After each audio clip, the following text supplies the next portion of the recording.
He could turn me up. Oh, man.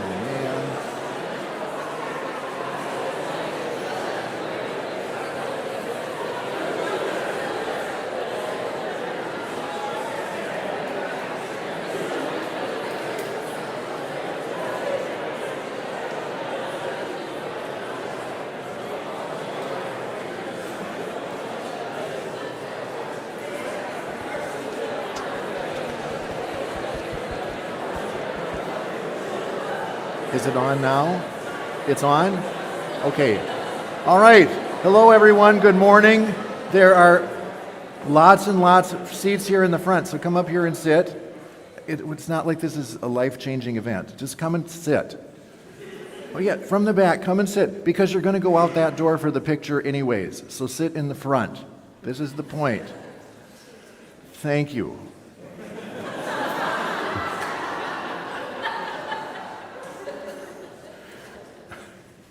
Yeah, some of you, it's like you've never been in this building before. Just kidding. Right here by the door, because then you can be the ones to lead the pack out that way. I know. Thank you. There's another leader to follow. We love that. Very good. Well, today we're going to sing and we're going to talk a little bit, and then we're going to have our picture taken, I understand. Would you please open up to hymn 182?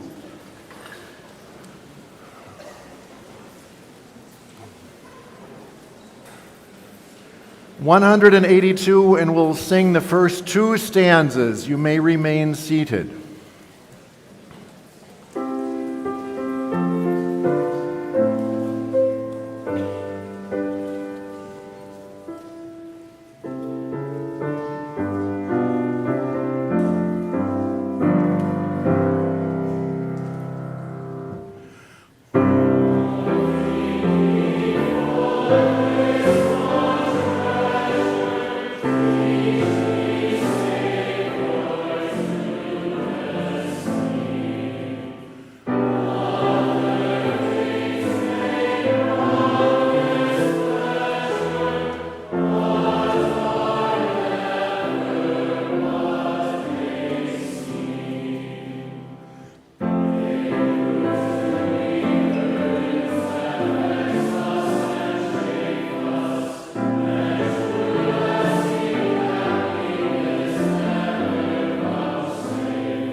Now, would you please just flip that page over, and on the next page, you see the hymn continues, but at the bottom of that next page is this lesson from Luke's Gospel, and the inspiration for the name of the college.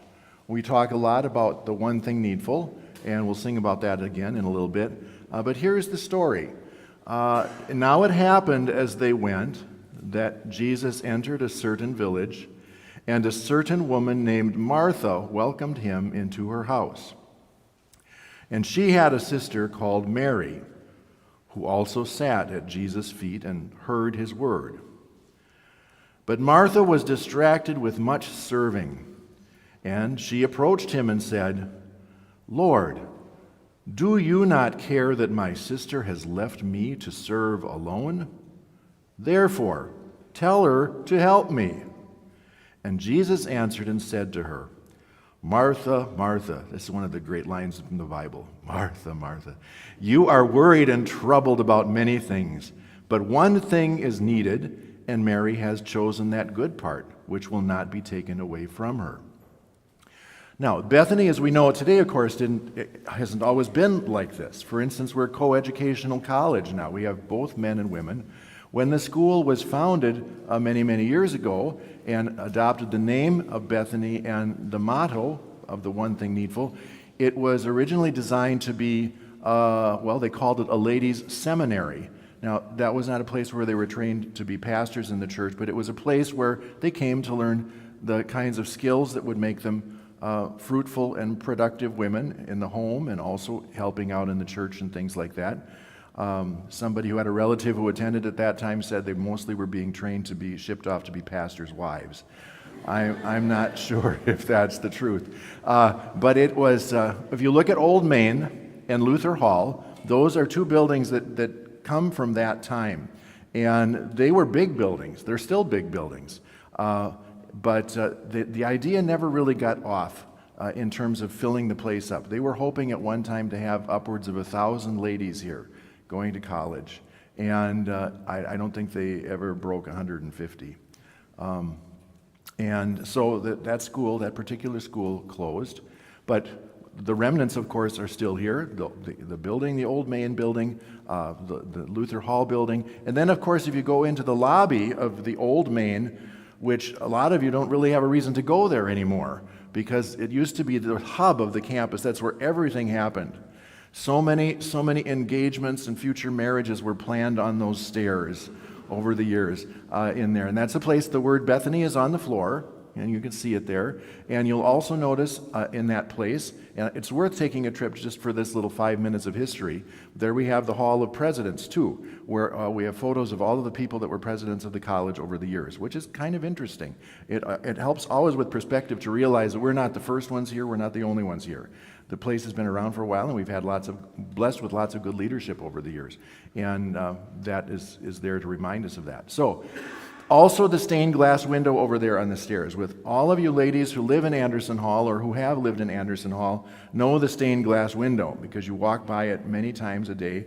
If you're on the 5th floor, you take a deep breath and away you go. But that also dates from the time of the ladies' seminary. And so those are all reminders of the people that went before us.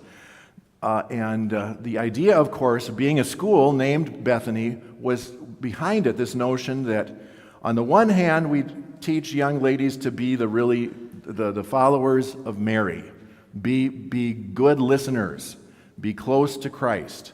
But the other thing, and this was in the dedicatory address too, where it talks about, well, we also need, the world needs Marthas, people doing the work. And so that was the idea. And that continues to this day, actually.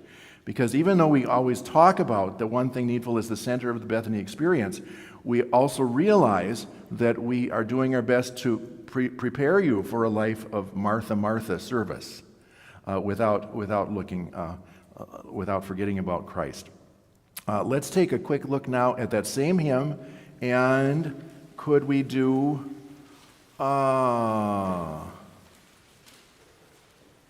number 5, stanza 5, following the example of Mary of Bethany.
Turn now to the Bethany song, which you picked up when you came in.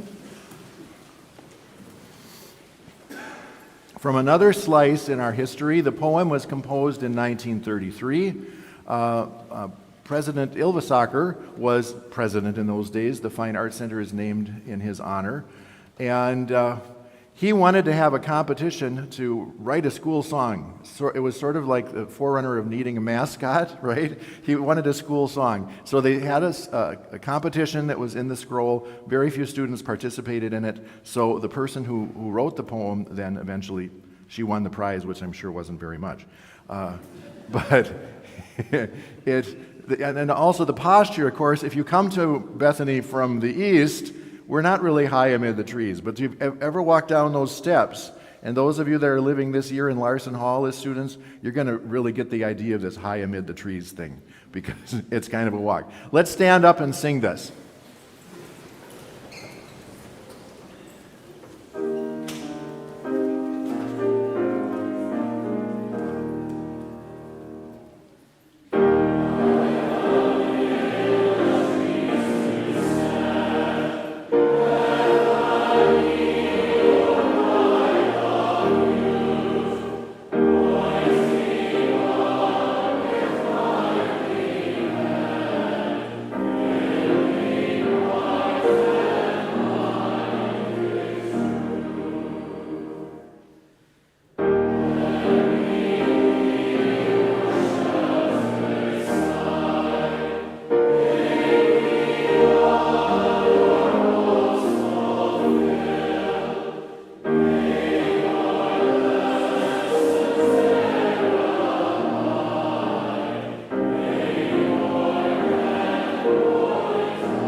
Very nice, and you may be seated.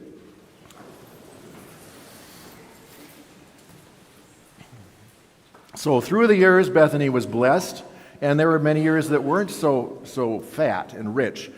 Stories are told of people paying for their tuition with eggs and jams and jellies and potatoes from the farm because they didn't have enough money. And food service in those days, there was a time back in the 40s and 50s where they got cinnamon rolls for breakfast. One day a year. And that was always the day before Christmas break.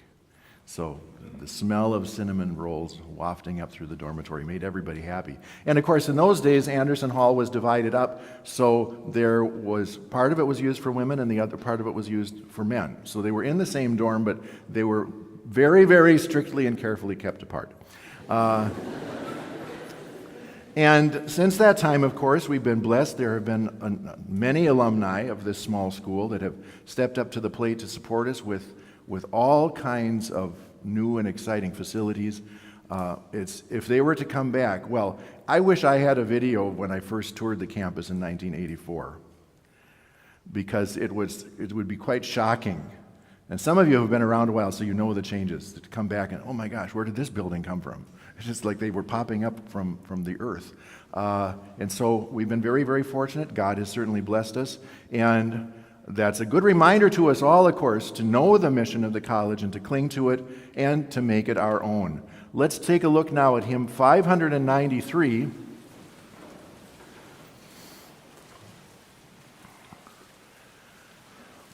This has become sort of the choir's theme piece. There was, in fact, if you flip over to number 598, there you see the 8-part arrangement that was composed by Alfred Fremder, who was the choir director and professor here for many, many years. We won't try that particular one today, but that might be fun sometime, especially for the sopranos because they get to go so high. But we will sing 593. It's a hymn text by one of our great Danish poets, Thomas Kingo. And if you look at the painting of the crucifixion here, you have above it this piece of writing above Christ's head. It says, Jesus, the King of the Jews, right? You know that part. And what Kingo does is he wants us to look at that picture, and he wants, instead of it saying that, he wants it to say, Jesus crucified for me. It's a very personal connection to what happens at the crucifixion, our moment of redemption, and in that death, a new life for all of us. So let's stand and conclude with this.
Now the photograph.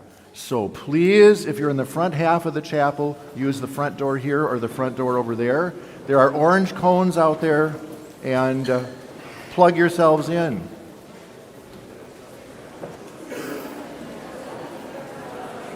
Let's keep things moving. We have a new class at 10:30. Here we go.